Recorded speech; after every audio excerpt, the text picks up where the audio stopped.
Hello everyone, welcome to Jumbo IAS. तो after completing ancient history of Haryana हम आगे बढ़ रहे हैं मिडिवल हिस्ट्री ऑफ हरियाणा की तरफ। तो कौन सी लड़ाइयाँ हुई हैं, किस किस के बीच में हुई हैं, कौन जीता है, अल्टीमेटली रिजल्ट क्या निकला है उसका, और कैसे मॉडर्न हिस्ट्री ऑफ हरियाणा का बेस बना है हमारे लिए, इस लेक्चर में हम लोग देखेंगे। ठीक है। तो मुगल एम्पायर, उसका पतन, या फिर स्लेव डायनेस्टी, कौन कौन सी लड़ाइयों के बाद जो है अल्टीमेटली वो डायनेस्टी स्टैब्लिश हुई हैं। तो वो सारी बातें जो अपने को पता होनी चाहिए, जितना भी हरियाणा की स्पेसिफिक चीज़ें होंगी उसको हम डिस्कस करेंगे अभी। ठीक है। आपका हिस्ट्री ऑफ इंडिया के साथ ही ये काफ़ी अलाइंड है। आप काफ़ी सारी बैटल्स हिस्ट्री ऑफ इंडिया में भी पढ़ते हो। बस हल्की सी रिविजन हो जाएगी आपके यहाँ पे। ठीक है। चलिए, with the medieval history of Haryana हमने बात करी थी लास्ट में कि एंशिएंट हिस्ट्री ऑफ हरियाणा गुप्त एम्पायर के बाद हम लोगों ने ख़त्म करी थी, है ना। तो अब गुप्त वंश या गुप्ता एम्पायर जो है वो फॉल कैसे हुआ था, या उसका बेसिक रीज़न क्या था ख़त्म होने का। So answer was the invasion by Huna. ठीक है। तो ये हुण इन्वेजन की वजह से काफ़ी जो गुप्ता अथॉरिटी है वो वीकन हो गई थी, और जो आपका पूरा ये इंडिया का नॉर्थ वेस्ट वाला रीजन है वो काफ़ी डिस्टेबलाइज हो गया था। तो इस डिस्टेबलाइजेशन को रोकने के लिए बेसिकली जो कई सारे रीजनल रूलर्स हैं वो इकट्ठे हुए, या फिर उनका इमरजेंस हुआ दोबारा से उनके पर्टिकुलर एरियाज में, है ना। क्योंकि गुप्ता एम्पायर तो क्या था आपका, बेसिकली पूरा सेंट्रलाइज्ड एरिया था, कि भाई पूरा का पूरा जो है एक किंग के अंडर आता है, फिर आगे आगे अलग अलग आपके ये विषयपति, ग्रामपति, उपारिकाज, ये हम लोगों ने अपॉइंट किए हुए थे। सो दैट वो सेंट्रलाइज्ड गवर्नेंस। लेकिन अगर अब ये काफ़ी ज़्यादा ख़त्म हो गई है गुप्ता अथॉरिटी, तो हरियाणा वाला जो रीजन भी है वो भी पॉलिटिकल फ्रेगमेंटेड रहा। ठीक है। और धीरे धीरे एक डायनेस्टी उभर कर आती है जिसका नाम है पुष्यभूति डायनेस्टी। ठीक है। पुष्यभूति डायनेस्टी निकल कर आती है, जिसको फाउंड किसने किया था, पुष्यभूति ने। तो हरियाणा का ये जो एरिया है आपका थानेसर वाला एरिया, कुरुक्षेत्र वाला एरिया, वहां पर एक डायनेस्टी उभरती है पुष्यभूत, जिसमें हर्षवर्धन जो है सबसे बढ़िया लीडर हुए थे, और उनके राज में ही काफ़ी सारी चीज़ें भी हम लोग डिस्कस करेंगे अभी। ठीक है। तो अगर हम बात करें हर्षवर्धन डायनेस्टी की या पुष्यभूति डायनेस्टी की, तो इसका जिक्र हमें कहाँ कहाँ पर मिलता है ये अपने को जानना है। देखो, ये जो डायनेस्टी है ये आपका 5th सेंचुरी डी एडी के आसपास जो है आपको देखने को मिलेगी, और धीरे धीरे इसका ग्रोथ होगा, और धीरे धीरे ये फिर अल्टीमेटली ख़त्म भी हो जाएगी। तो हर डायनेस्टी के साथ यही होता है कि पहले कोई राजा आता है, बढ़िया से चीज़ें स्टैब्लिश होती हैं, और अल्टीमेटली जो है फिर काफ़ी ज़्यादा रीजंस की वजह से अथॉरिटी वीकन हो जाती है। ठीक है। तो उसके साथ भी यही सब होगा। और अगर आप हरियाणा के थानेसर की बात करोगे, जो कुरुक्षेत्र वाले एरिया के आसपास है, बुद्धिज्म और जैनिज्म लिटरेचर में इसको हम थुन के नाम से भी जानते हैं। तो एग्जाम में कई बार क्वेश्चन आता है ये वाला, दैट जो थुन है वो किस लिटरेचर के हिसाब से थानेसर को हम लोग कहते थे, है ना। तो ये इंपॉर्टेंट है। इसके अलावा जो स्थानेश्वर टेम्पल है, थानेश्वर कह लो, स्थानेश्वर कह लो, तुम्हारी मर्जी है, ये मंदिर भी बनवाया गया था बाय पुष्यभूति, और इसकी जो कंस्ट्रक्शन है वो करवाई गई थी बाय मराठा सदाशिव राव। ठीक है। तो ये कुछ बातें ध्यान रखनी है अपने को कि किसने बनवाया था, और इसका जो जिम्मेदारी है, जो इम्प्लीमेंटेशन है अल्टीमेटली ग्राउंड लेवल पर, वो किसने करवाई है। तो अपने को ये पता होना चाहिए। और धीरे धीरे जो थानेसर है that was known as Mughals island. अब मुगल्स तो देखो बहुत ज़्यादा लेट आने वाले हैं, लेकिन पेपर में क्वेश्चन अगर आता है कि थानेसर को हम क्या कहते हैं, तो या फिर मुगल आइलैंड किसे हम कहते हैं, then answer will be your Thanesar. ठीक है। तो पुष्यभूति डायनेस्टी आती है, और इसका जो जिक्र है वो भी कई जगहों पर हमें मिलता है। डायनेस्टी जो है ये वाली आपकी 6th to 7th सेंचुरी के आसपास ही है, मतलब 100-150 साल तक का ही इसका टाइम पीरियड रहता है। इसके ज़्यादा ये ज़्यादा ग्रो नहीं कर पाते। जैसे गुप्त एम्पायर तो काफ़ी टाइम तक, 300-400 सालों तक इसने राज किया है डिफरेंट एरियाज पे। ये थोड़ा सा कम ही थी उस लेवल पे। तो अगर आप सोर्सेज की बात करोगे, तो बाण भट्ट के तरह लिखी गई हर्षचरित। हर्षचरित एक ऐसी बुक है जिसके पढ़ने के बाद आपको सारी जो बातें हैं हर्षवर्धन की, उसके रेन की, या उसके दुश्मनों की, वो सारी बातें पता लगती है। ठीक है। तो जो बाण भट्ट हैं वो जीनियोलॉजी ऑफ पुष्यभूतिज के बारे में बात करते हैं, कि भाई ऐसे ऐसे ये वाला राजा आया है, फिर ये वाला राजा आया है। थानेसर की डिस्क्रिप्शन रहती है, early life of Harsh, political conditions, कैसे राज होता था, सोसाइटी कैसी है, किसकी क्या कंडीशंस थी, ये सारी जो बातें हैं ये बाण भट्ट ने अपनी बुक में लिखी है। ठीक है। तो एक तो ये इंपॉर्टेंट है, तो यहाँ से पता लगता है हमें कि डायनेस्टी कैसे उभरी और कैसे इसका फॉल हुआ। ठीक है। इसके अलावा जुआनजांग, जिसे हम ह्यून सांग भी कहते हैं, दोनों ही नाम हैं इनके, जिसको जो बोलना है वो बोल सकता है। नाम हम लोगों ने वैसे काफ़ी लोगों के बिगाड़े हुए हैं, तो इसका भी हमने क्यों छोड़ना था। तो ह्यून सांग है, बेसिकली इसने एक बुक लिखी थी CU की, जिसको हम कहते हैं रिकॉर्ड्स ऑफ वेस्टर्न रीजन्स, मतलब वेस्टर्न रीजन है ना, चाइना के हल्का से लेफ्ट में जाकर ये लोग आए हैं। तो इन्होंने बताया है कि भाई हम जब गए हैं यहाँ पे तो काफ़ी ज़्यादा जो हर्षवर्धन डायनेस्टी है ये काफ़ी ग्रो कर रही थी वहाँ पे। तो उनका एडमिनिस्ट्रेशन, उनका लॉ एंड ऑर्डर, उनका सोसाइटल पाथवेज, वो सारी जो चीज़ें हैं इन्होंने अपने रिकॉर्ड्स में भी लिखी हैं। ठीक है, यहाँ पर ना काफ़ी ज़्यादा एक मतलब आप कह लो कि कॉन्फ्लिक्ट था बिटवीन थानेसर एंड कन्नौज। ये दो शहर बड़े इंपॉर्टेंट थे। पहले तो Thanesar was the capital of Pushyabhuti dynasty, धीरे धीरे कन्नौज बन गई थी कैपिटल, क्योंकि कन्नौज ना बेसिकली काफ़ी एक ट्रेड रूट के रूप में काफ़ी उभर रहा था। तो अगर जिसके पास ट्रेड रूट का एक्सेस है, उसके पास इकोनॉमिक अपलिफ्टमेंट है, और जिसके पास अर्थव्यवस्था अच्छी है, उसके पास लोगों को देने के लिए बहुत कुछ है, तो लोग जो हैं उसके एम्पायर में खुश रहते थे, है ना। तो इसीलिए कन्नौज को धीरे धीरे कैपिटल में कन्वर्ट कर दिया गया था। तो Thanesar and Kannauj were two main basic cities जिसके बारे में अपने को पता होना चाहिए। ओके, तो सेकंड ये था। थर्ड है फिर आपका इसका एविडेंस कल्हण के द्वारा लिखी गई राज तरंगिणी। ये 12th सेंचुरी में बुक लिखी गई थी बाय कल्हण।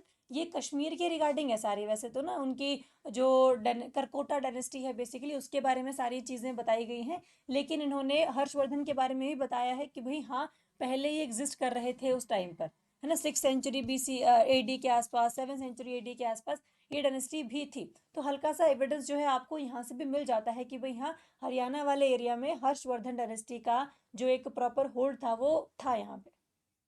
ठीक है, इसके अलावा ए हॉल इंस्क्रिप्शन हैं जो पुलाकेसिन 2 के बारे में है। अब देखो धीरे धीरे ना हम डिस्कस करेंगे इसमें कि जैसे हर्षवर्धन थे, उनका बेसिक मकसद ये था कि भाई नॉर्थ वेस्ट तो मैंने कैप्चर कर लिया, अब मुझे साउथ में भी जाना है। अगर आप साउथ की बात करोगे तो साउथ को कैप्चर करने के लिए आपको नर्मदा नदी जो है उसको क्रॉस करना पड़ेगा। अब नर्मदा नदी को क्रॉस करने के लिए यहाँ पर जितने भी और राज्य प्रेजेंट हैं उनको हराना पड़ेगा आपको, और यहाँ पर प्रेजेंट हैं आपके ये पुलाकेसिन 2। ठीक है, तो पुलाकेसिन 2 चालुक्यन डायनेस्टी के हैं बेसिकली ये। तो चालुक्यन डायनेस्टी के पुलाकेसिन 2 को हराना बड़ा मुश्किल था, और इन्होंने हर्षवर्धन को हरा दिया। तो धीरे धीरे हर्षवर्धन का जो रेन है वो बहुत ही नॉर्थ इंडिया तक ही सीमित रहा, साउथ में कभी वो जा ही नहीं पाए। तो इनकी जो जीत के किस्से हैं पुलाकेसिन 2 के, चालुक्यन डायनेस्टी के, ये लिखे हैं ए हॉल इंस्क्रिप्शन में। तो conflict between Harsh and Pulakesin 2, and Harsh was stopped at the Narmada river. ठीक है, तो ये इंस्क्रिप्शन है जो बताती हैं हमें कि हाँ हर्षवर्धन नाम का कोई एक पर्सन हुआ करता था जिसकी डायनेस्टी वर्धन डायनेस्टी है या फिर पुष्यभूति डायनेस्टी है, दैट डिपेंड्स। ठीक है, तो एग्जाम में कुछ भी आ जाए, वर्धन या पुष्यभूति दोनों सेम ही बात है। इसके अलावा अगर आप बात करोगे तो इसके डिफरेंट रूलर्स हैं। देखो स्टार्टिंग पुष्यभूति आते हैं, 500 से 505 AD के आसपास से 5 साल ही राज करते हैं। फिर धीरे धीरे नरवर्धन, राज्यवर्धन, कई जगह पर आपको फाउंडर ऑफ पुष्यभूति डायनेस्टी दिया होगा पुष्यभूति, कहीं पर दिया होगा नरवर्धन। ठीक है, तो बेसिकली नाम जो है वो पहले फाउंडर के नाम पर ही है। तो Pushyabhuti was the founder of Harshvardhan या फिर वर्धन डायनेस्टी बेसिकली, है ना। फिर नरवर्धन है, फिर राज्यवर्धन है, इन्होंने बहुत सारे कुछ खास काम नहीं किए हैं। हर्षवर्धन जो हैं जिनके टाइम पर 606 से लेकर 647 AD तक इन्होंने राज किया था, और इनके जो फादर है प्रभाकर वर्धन, उनसे इन्होंने गद्दी हासिल की थी। ठीक है, तो बस ये कुछ डायनेस्टीज के राजाओं के नाम हैं। अगर पूछ लिए जाए तो 3-4 ध्यान रखने हैं आपने। पहला है पुष्यभूति, फिर है नरवर्धन, और फिर है आपका लास्ट में हर्षवर्धन। इसके बाद कोई भी राजा जो है नहीं आया, क्योंकि ये बहुत स्ट्रॉन्ग रूलर थे हर्षवर्धन, इसके बाद इनकी जगह कोई ले ही नहीं पाया, है ना। तो ये सारी बातें अपने को पता हूँ। इसके अलावा अगर आप हर्षवर्धन का डिटेल्ड डिस्क्रिप्शन जानना चाहते हैं तो इसके बारे में हम थोड़ा देख लेते हैं। थानेसर जो है, yes it was strategically located between Punjab and Gangetic plain, जिसने काफ़ी हेल्प किया हर्षवर्धन को अपने रेन को एक्सपांड करने के लिए, है ना, क्योंकि पंजाब हो गया, हरियाणा हो गया, इन सारे एरियाज में काफ़ी ज़्यादा जो है इसका होल्ड प्रेजेंट था। तो Thanesar was the capital at the time of Harshvardhan. ठीक है, लेकिन बाद में इसने कैपिटल शिफ्ट कर ली थी अपनी to Kannauj to control the fertile Ganga plain more effectively. ठीक है भाई, ये ऊपर वाला एरिया तो हम लोगों ने हथिया लिया है, जो साइड वाला एरिया है जैसे जो मगध एम्पायर वाला एरिया था उसको भी हम लोगों ने कैप्चर करना है, जिसके लिए जो है Kannauj was becoming the capital. ठीक है, ये पता हो। इसके अलावा पंजाब, हरियाणा, यूपी, बिहार, राजस्थान, इन सब एरियाज में हर्षवर्धन ने अपना एरिया एक्सपैंड किया, लेकिन जब ये नीचे की तरफ जा रहे थे साउथ में, तो चालुक्यन रूलर पुलाकेसिन 2 ने इनको रोका, नर्मदा रिवर को क्रॉस करने नहीं दिया, और अल्टीमेटली जो है हर्षवर्धन को हरा दिया गया। ठीक है, तो बस ये पता होना चाहिए हमें, और ये बात लिखी हुई है एहोल इंस्क्रिप्शन में, और फिर हर्षवर्धन ने जो है नॉर्थ में ही राज करना शुरू किया। ठीक है, so that was basically the time line of Harshvardhan. इसके अलावा अगर आप एडमिनिस्ट्रेशन की बात करोगे तो मोनार्किकल है सॉरी, मोनार्किकल है। तो मोनार्किकल का मतलब होता है राजा के द्वारा, मतलब ये पूरा रूल्ड एरिया है, लेकिन ये सिर्फ अकेले रूल नहीं करते थे, इनकी ना प्रॉपर एक काउंसिल ऑफ मिनिस्टर हुआ करती है।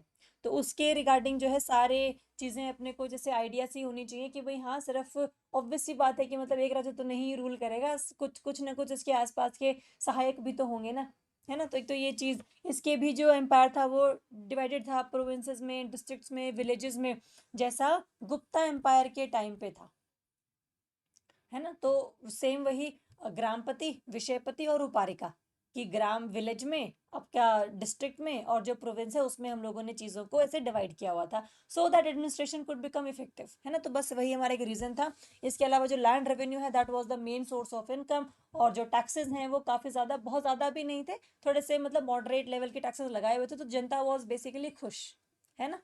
इसके अलावा इनके पास कोई भी ज़्यादा गोल्ड कॉइन्स नहीं मिले हैं हरियाणा वाले एरिया में। इससे ये पता लगता है कि जो गुप्ता एम्पायर वाली इकॉनमी थी वो बहुत मोनेटाइज्ड थी, सारा जो ट्रांजैक्शन है वो पैसे में हुआ करता था बट क्योंकि हर्ष ने नहीं इतने सारे गोल्ड कॉइन को प्रिंट करवाया या फिर बेसिकली लॉन्च किया, तो इसलिए हम ये देखते हैं कि मोनेटाइजेशन ऑफ इकॉनमी हर्ष के टाइम पे थोड़ी सी वीक थी।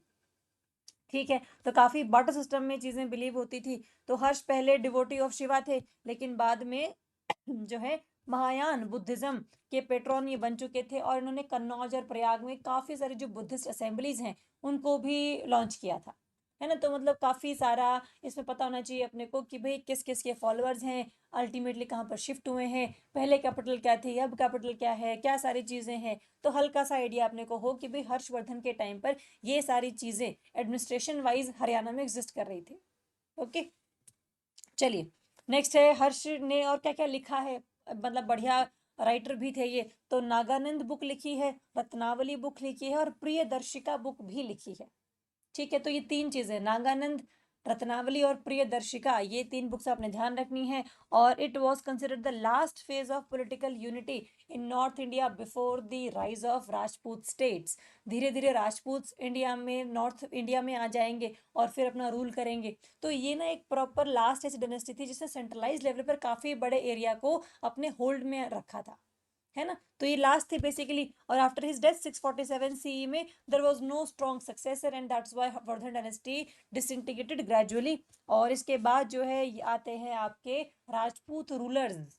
ठीक है, तो 647 सीई के बाद हम सबसे पहले डिस्कस करेंगे गुर्जर प्रतिहारों का पीरियड, जो कि 8th सेंचुरी से लेकर 10th सेंचुरी तक था।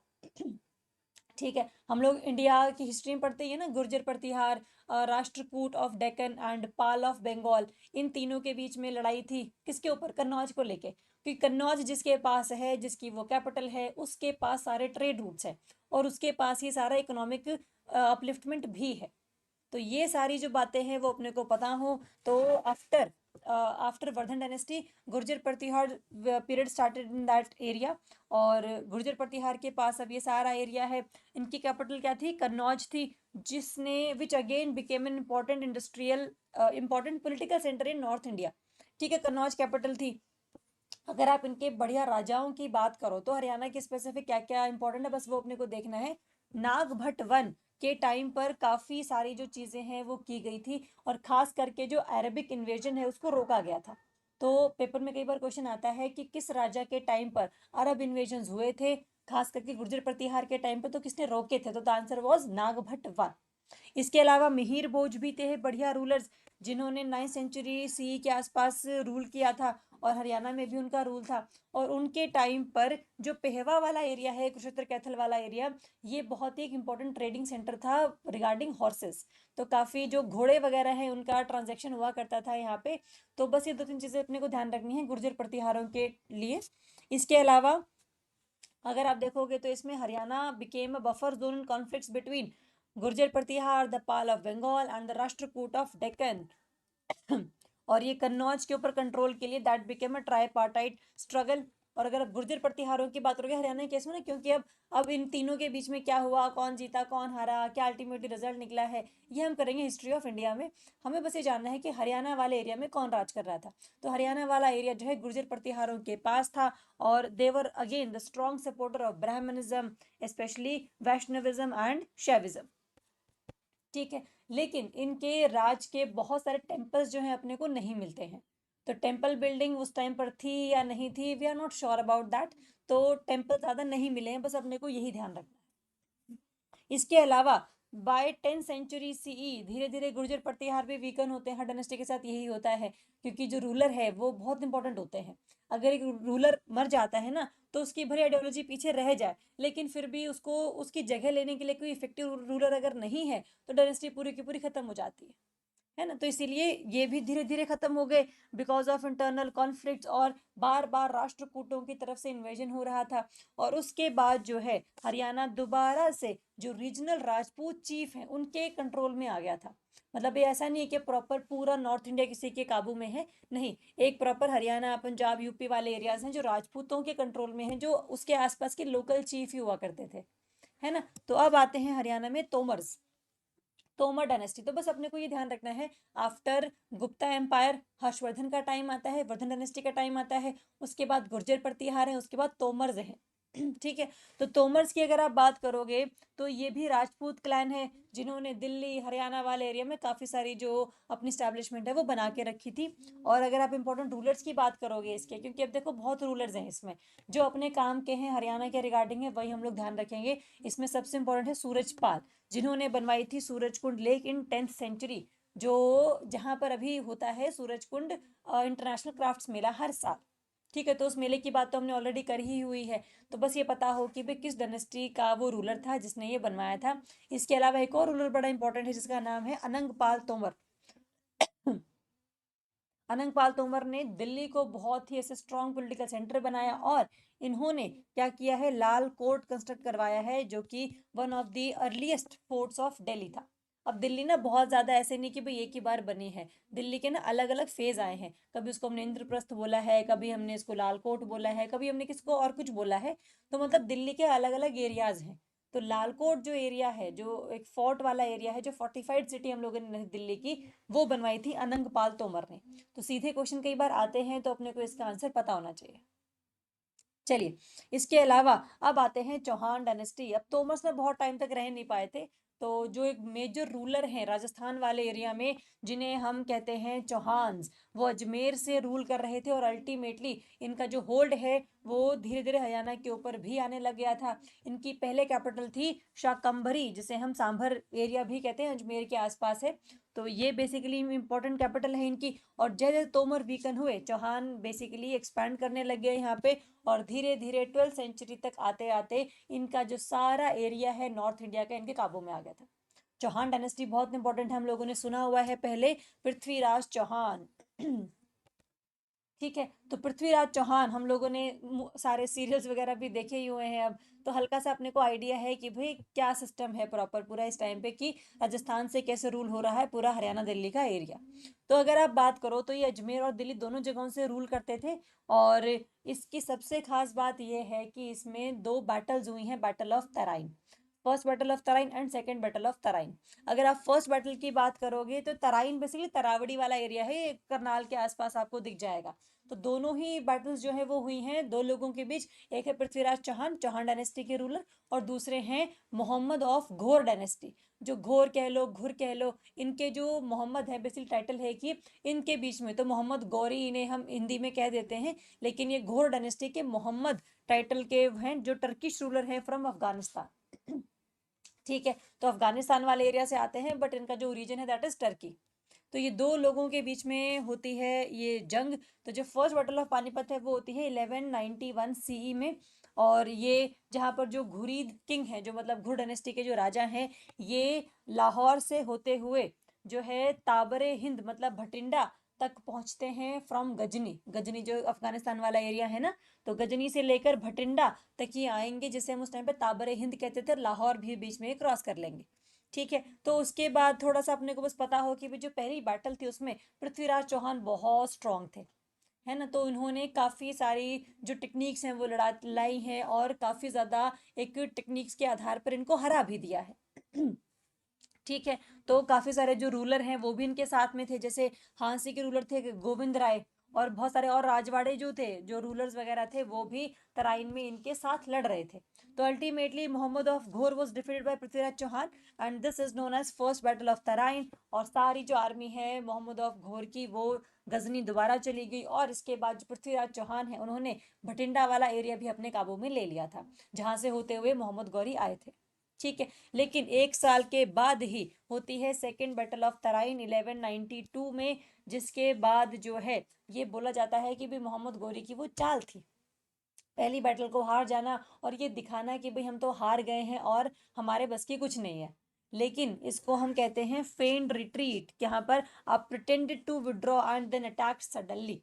तो जैसे ही पृथ्वीराज चौहान को लगता है कि अरे तो बहुत जल्दी हार गए, तो इनको हराना बड़ा इजी था, तो ये बड़े आराम से चैन से जीवन जीने लग जाते हैं। तो अल्टीमेटली वो तैयारी कर रहे होते हैं, और जैसे ही वो तैयारी कर रहे होते हैं मोहम्मद गौरी एकदम से अटैक हो जाता है, और Prithviraj Chauhan was not ready for that, क्योंकि वो तो बहुत ही सेटिस्फाई मूड में थे कि भाई अब तो जो है हमने इनको हरा दिया है, दोबारा के वापस हमारी तरफ देखेंगे भी नहीं है।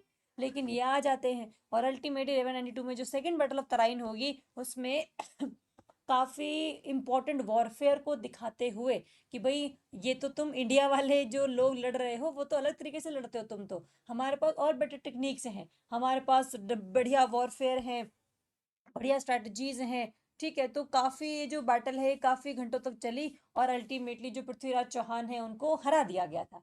सेकेंड बैटल ऑफ तराइन के बाद अल्टीमेटली ये जो सारी चीज़ें हैं अल्टीमेटली सेटल हो गई थी। Prithviraj Chauhan was defeated and ultimately killed at that time. तो ये दो बैटल्स जो है ये हमारे लिए बहुत इंपॉर्टेंट है, ये अपने को पता होनी चाहिए किस किस के बीच में लड़ी गई है, इनका रिजल्ट क्या रहा है, ईयर क्या है, और क्या क्या इनकी और फीचर्स या स्पेसिफिकेशंस हैं। ओके। सो अब जब ये मोहम्मद गौरी जीत गए हैं तो उसके बाद क्या, अब आती है हमारी स्लेव डायनेस्टी, जिसे हम मामलुक डायनेस्टी भी कहते हैं। ठीक है। तो जो कुतुबुद्दीन ऐबक है, जो सेकेंड बैटल ऑफ तराइन में जब मोहम्मद गौरी जीत गए थे, उस टाइम पर ये इनके फॉर्मर जनरल थे, मतलब आर्मी में थे। तो इनको एज अ मतलब उस टाइम पर ये स्लेव की तरीके से काम करते थे, because he belong to slave dynasty, because his father was slave. तो ये इंडिया में अपॉइंट कर दिए जाते हैं कि भाई आप इंडिया में जाके जो है राज कर लो। ठीक है। तो 1192 तक तो जो है वहीं से ही रूल हो रहा था पूरे प्रॉपर इंडिया वाले एरिया में। फिर 1206 में जो कुतुबुद्दीन ऐबक है वो इंडिया में आते हैं, और 1210 तक अल्टीमेटली यहाँ पर राज करते हैं। सो द मामलुक डायनेस्टी और स्लेव डायनेस्टी जो है वो अल्टीमेटली इंडिया में इस्टेब्लिश हो जाती है, और हरियाणा में भी जो है सारा इनका होल्ड स्ट्रांग हो जाता है। ठीक है।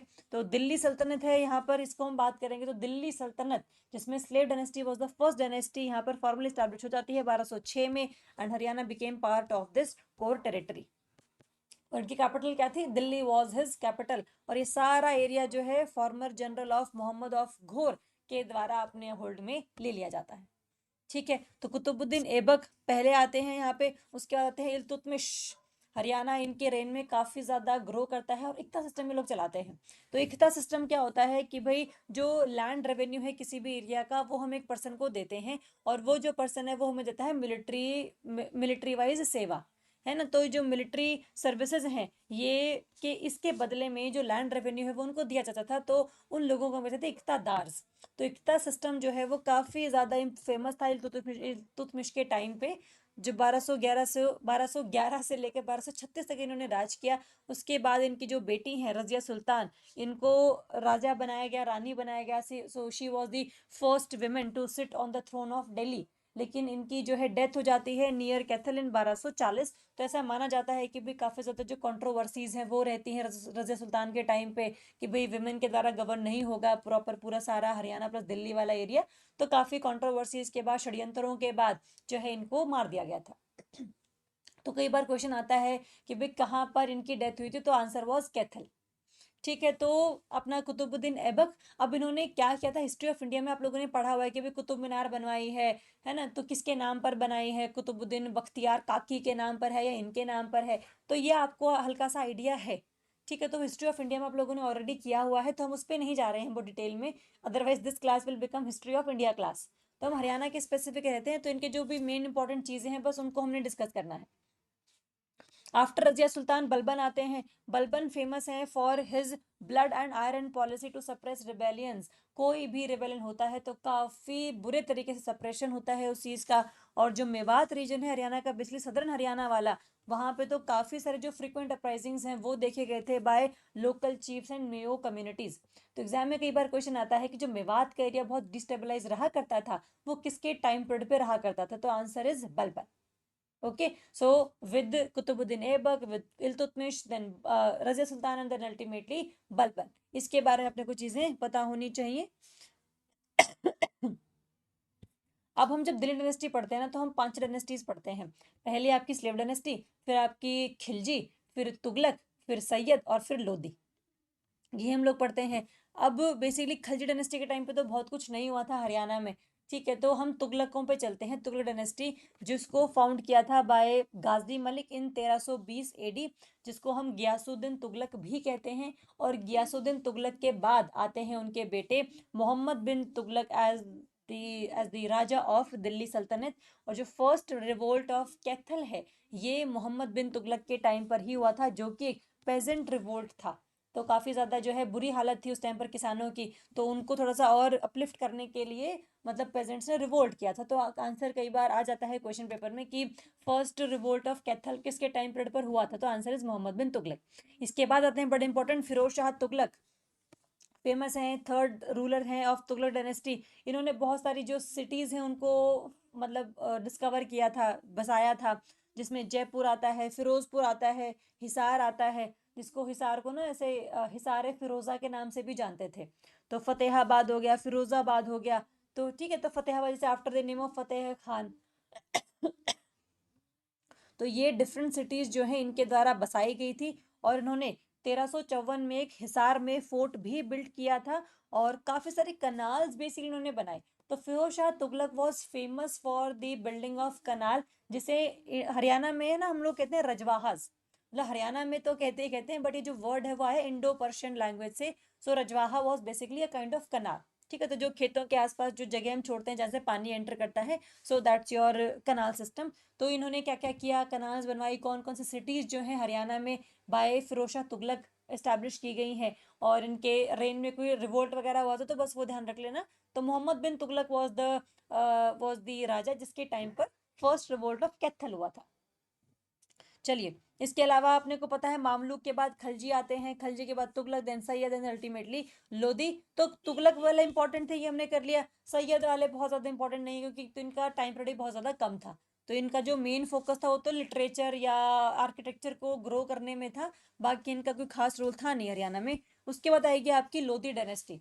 लोधी के जो लास्ट रूलर हैं इब्राहिम लोधी, उनको हराया जाता है in the first battle of Panipat जो हुई है 21 अप्रैल 1526 में। ये होती है बिटवीन बाबर, ये बाबू नहीं है ये बाबर है, बिटवीन बाबर एंड इब्राहिम लोधी। तो इब्राहिम लोधी इसमें जो है हार जाते हैं क्योंकि पहले से ही काफ़ी इंटरनल कॉन्फ्लिक्ट्स रहते हैं इनमें।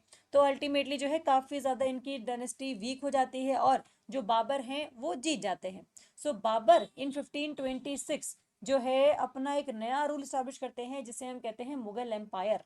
सो मुगल एम्पायर स्टैब्लिश होता है 1526 में। जिसके जो पीछे मेन रीजन थे वो क्या थे कि भाई इनके पास ना काफ़ी बढ़िया फील्ड आर्टिलरी थी, काफ़ी सारे इनके पास तो तोपें वगैरह थी। तो काफ़ी ज़्यादा जो है बढ़िया वॉरफेयर ये लोगों ने दिखाया। और जो ये रूलर वगैरह थे आसपास के लोधी वगैरह, तो ये सारे इनके सामने मतलब फीके पड़ गए थे।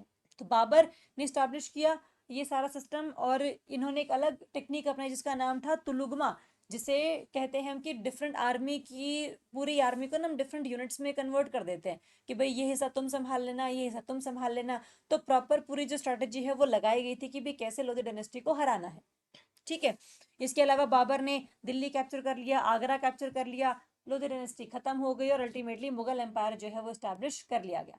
सो Babur was the first ruler of Mughal dynasty. ठीक है, अब इसके बाद बाबर के बाद उनके बेटे आते हैं हुमायूं, हुमायूं के बाद आते हैं उनके बेटे अकबर। तो अकबर जो है मतलब अगर हम बाबर की बात करें, अपना 1526 से लेकर 1530 के आसपास इन्होंने राज किया था। ठीक है, तो उसके बाद हुमायूं जब राजा बनते हैं तो हुमायूं को हरा दिया जाता है भाई शेर शाह सूरी। तो सूर डायनेस्टी है बेसिकली जो अटैक करते हैं दिल्ली वाले एरिया पे और अल्टीमेटली जीत भी जाते हैं। तो हुमायूं को हटाकर शेरशाह सूरी जो है वो बन जाते हैं रूलर, जिन्होंने हमने सुना ही था कि भाई जो रोड है शेरशाह मार्ग, शेरशाह सूरी मार्ग जो है वो बनवाया, जैसे हम जीटी रोड भी कहते हैं आज। ठीक है, तो सूर डायनेस्टी वॉज देयर। लेकिन अब जो है धीरे धीरे शेरशाह सूरी के बाद जो रूलर है काफ़ी ज़्यादा वीक थे यहाँ पे, और अल्टीमेटली जो है हुमायूं ने डिफरेंट पर्शियन रूलर्स की हेल्प से इसको दोबारा से जो है हटा दिया था, यहाँ से निकाल दिया था। तो 1555 में हुमायूं ने दोबारा से रिगेन कर लिया था ये सारा का सारा एरिया विद पर्शियन सपोर्ट, और हुमायूं को डिफीट किया था शेरशाह सूरी ने 1540 में। तो 1540 से 1555 तक जो राज था वो था शेरशाह सूरी का या फिर सूर डायनेस्टी का। 1555 के बाद आता है फिर आपका ये अपना हुमायूं दोबारा।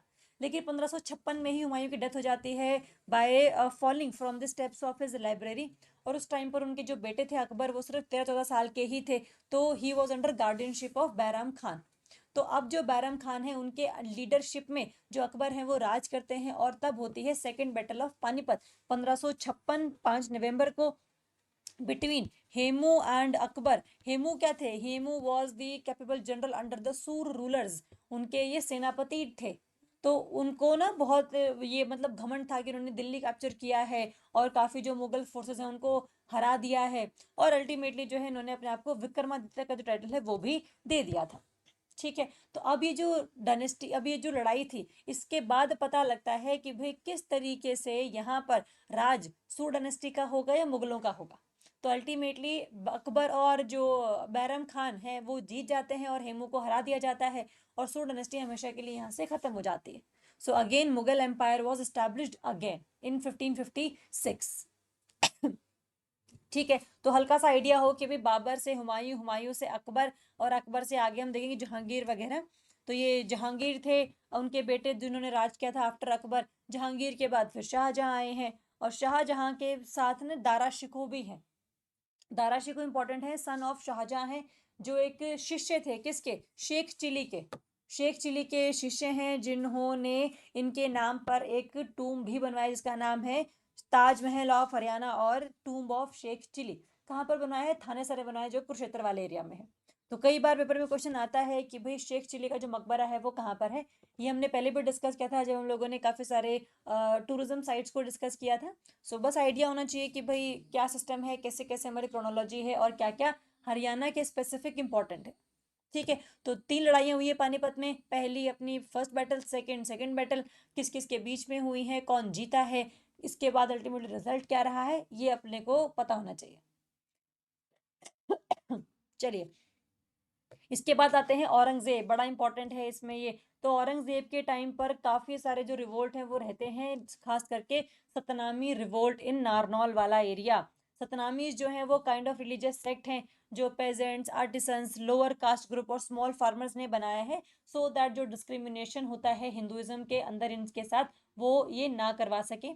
तो इसके लिए अलग से एक सेक्ट सा बन गया है। तो सतनामीज को इक्वालिटी में बिलीव है, सिंपल डिवोशनल प्रैक्टिसेस में बिलीव है, कास्ट डिस्क्रिमिनेशन में नहीं मानते हैं, आइडल वर्शिप में नहीं मानते हैं।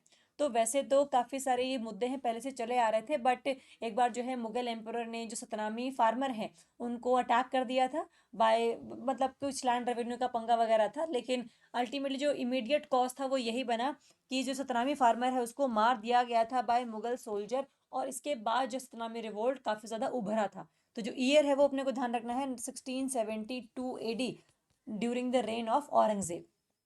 तो फर्स्ट रिवोल्ट ऑफ कैथल कब हुआ था? ड्यूरिंग मोहम्मद बिन तुगलक। और जो सतनामी रिवोल्ट है वो था औरंगजेब के टाइम पे। तो जो रिवोल्ट वगैरह है ये अपने को हल्के से पता होने चाहिए। इसके अलावा बैटल ऑफ करनाल बहुत इंपॉर्टेंट, 1739 वाली है ना। तो बहुत सारे मुगल एम्परर्स आए हैं, हम सारे डिटेल में नहीं कर रहे हैं, हम सिर्फ हरियाणा के स्पेसिफिक कर रहे हैं जो इंपॉर्टेंट है हमारे लिए। 1739 वॉज इंपॉर्टेंट क्योंकि करनाल में ये बैटल होती है। इस टाइम पर मोहम्मद शाह रंगीला जो है मुगल एम्परर हैं, और आते हैं नादिर शाह।